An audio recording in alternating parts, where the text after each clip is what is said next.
Hello friends, welcome to Ajit study centre. तो आज हम लोग सीखने वाले हैं अंग्रेजी में अनुवाद कैसे करते हैं। जैसे कि यहाँ पर कुछ वाक्य दिए हुए हैं। पहला वाक्य यह एक किताब है, दूसरा वाक्य है यह मेरी गाय है।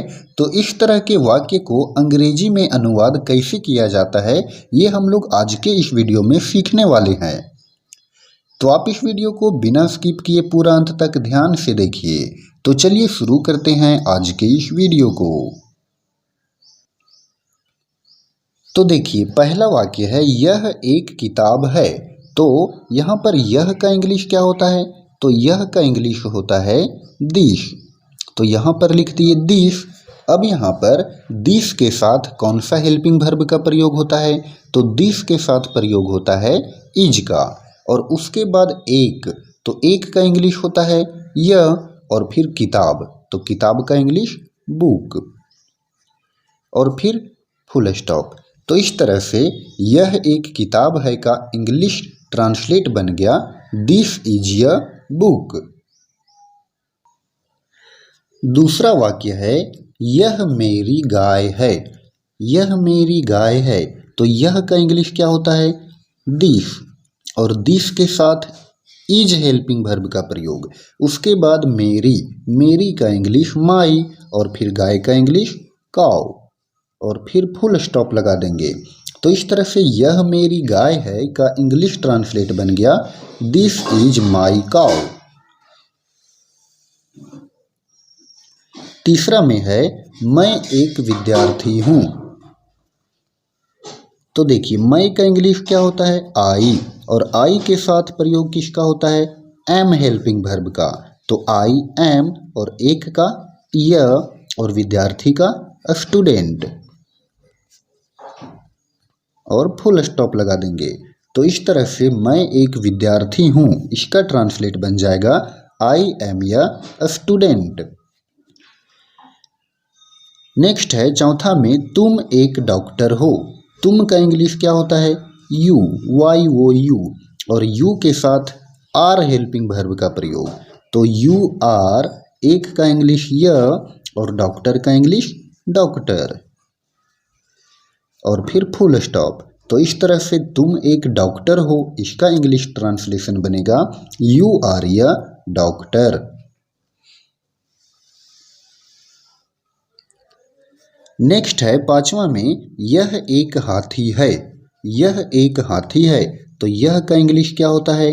दिस होता है, और दिस के साथ इज हेल्पिंग वर्ब का प्रयोग, और फिर एक का इंग्लिश य, और फिर हाथी का इंग्लिश एलिफेंट। अब यहाँ पर देखिए, यहाँ पर एलिफेंट जो है वो ई से स्टार्ट है, यानी ई जो है वो वोवेल साउंड है।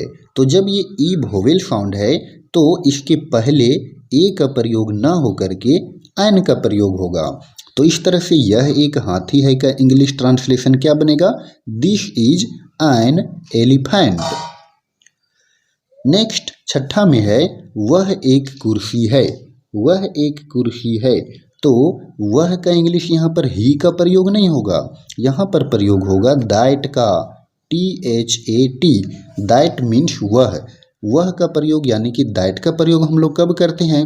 जब इशारा करके बताया जाए, यानी कि दिस और दैट का प्रयोग करते हैं जब इशारा करके बोला जाए कि वह एक कुर्सी है, तो दैट का प्रयोग करेंगे।